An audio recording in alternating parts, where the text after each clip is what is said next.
Hi everybody, welcome back to my channel. Today we're going to do a DIY Dollar Tree neutral floral Valentine's Day decor. And we're going to use some spring flowers. You use whatever you like. I'm using ones that are mostly white with a tiny bit of pink. And we're going to repurpose this heart from the Dollar Tree. You'll see it's going to be so much fun. We're also going to use some jute. It doesn't have to be the natural color jute because we're going to cover it. But that's what they had at the store. And of course, you're going to need your glue gun or your gluing device and your glue sticks. All right. Now, if you've never repurposed one of these plastic frames or you're new to the channel, hi, my name's Jeri-Ann. What this is basically, these are plastic frames that have some sort of little silver, not silver, but glittery metallic. Ooh, couldn't think of the word metallic there for a second. Garland wrapped around them. So what we're basically going to do is just unwrap it and rewrap it in jute. The reason we're rewrapping this one in jute is because we want something for the flowers to hold on to. This does have a big grid, so if you had larger flowers, you could probably just glue directly to the grid. But the ones from the Dollar Tree that I chose peonies and hyacinths. They need something a little bit more to hold on to. So if you see, I've just taken my scissors and I'm carefully cutting this love off because we repurposed it for a DIY from yesterday. And I'm just doing is I'm lifting it up and snipping the little tiny pieces of garland that are attached to it. And then tomorrow we'll, not tomorrow, yesterday I showed you how we repurposed it. To peel the glue off. But if you don't plan on repurposing this, you could just rip it right off if you want to, okay? I just thought it was too cute to waste. All right, and it's very, very simple, as you see. We're just taking a scissor. I forgot to tell you we needed a scissor. Oh, boy. Your cutting device. Don't forget your cutting device. And then we're going to go ahead and just set that aside. And then we're going to unweave the garland. And the reason I want you to pay attention to the tops of how it's woven on, and it's not like a crucial thing because I'm going to show you how to do it, but whenever you're repurposing one of these, if you watch how the manufacturer weaved on, it's very easy to know how to weave. How the manufacturer weaved it on while you're weaving it off. It's very easy to figure out how to weave it on yourself. All right, there's basically pegs with legs. That's the way I like to call them, on the outsides, and they grip onto whatever you're weaving. But this particular heart, what they did was they did like one bow of the heart first, then they crossed over to the second bow of the heart, and then went across the entire heart, which we're going to repeat here with our jute. So I'm just tying off where I want to start. I'm just tying it onto the frame. That's not a big deal. These are so great. These frames for $1. I actually wish I would have gotten a few different ones for different projects, but I don't know if I'm going to get a chance to get to them, so I went ahead and I just said better not in case they don't have them for the future. But I just tied off the jute, and then I'm just going to weave it back and forth, in and out. It doesn't have to be full coverage, but I am going to glue little flowers to it, so I want to make sure that there's at least enough coverage for the flowers to hold on to. All right.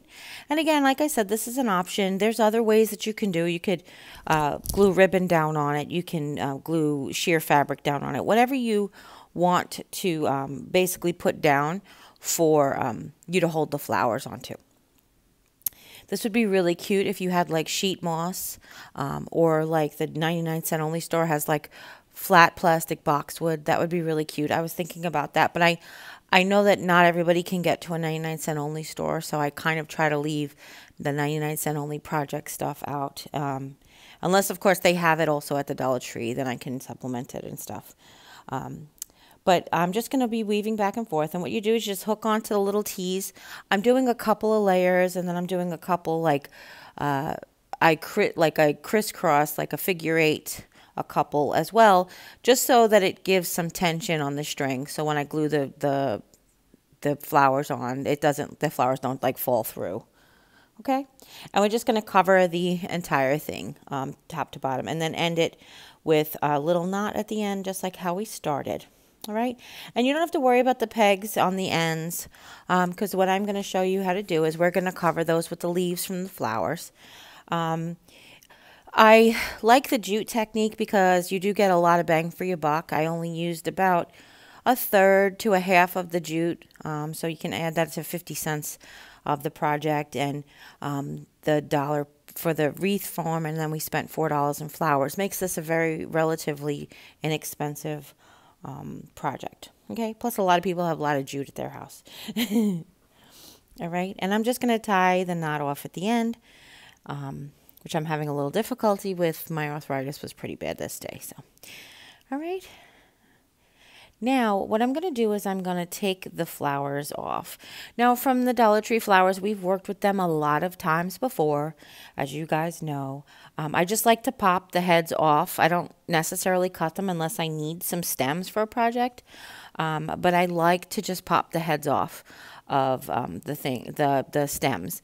I always resave my stems because you never know when you can use them for other projects. People have used them to hold down hot glue products, but we like to repurpose them for picks and flowers and stuff.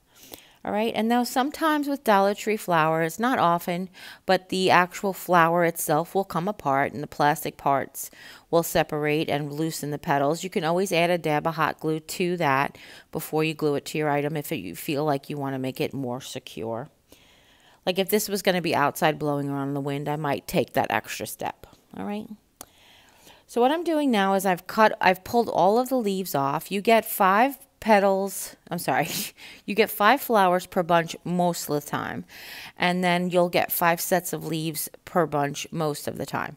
So what we have here is 2 bunches of the peonies. These are the peonies leaves, excuse me. 2 bunches of the peony leaves, which gives us 10 sets of leaves, which each leaf has 2 in a set. So we have 20 approximately. I think one of them actually had 6 on there. So, but what we're doing is we're just basically the very, very edge of the wreath to cover those little stems.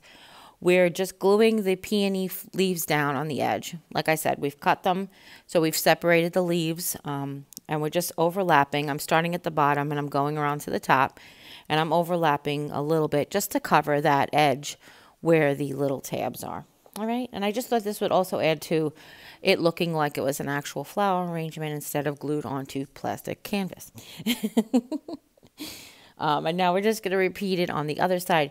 There are the hyacinths, since they're naturally a tubular flower, they are perennial. I don't know how you want to say it, but they have those sort of flat tulip type leaves, which is just like one long leaf. We're going to use them at the very end to add some green to it, but if you want to use those instead, just to cover up the area, you can.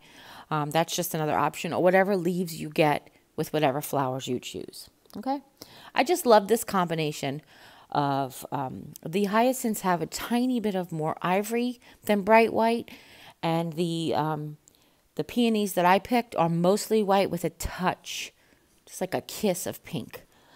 So it doesn't make it 100% just white flowers, and it also still keeps it neutral because there's barely any color in it. All right. So after you're done gluing that, you decide about your flowers. What I decided to do was to add the peonies sort of around the perimeter. And again, you get 5 blossoms per stem, so keep that in mind. If you want to invest more money in more flowers and just have it fuller, you can. If you want to have just roses, just peonies, you guys, obviously, I always let you go and design your own thing.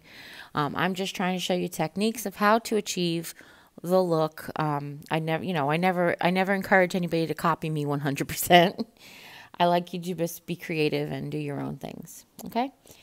So first I'm filling in with the big flowers. I know that this is different than techniques we've shown in the past, where usually you save the big prominent flowers for the end.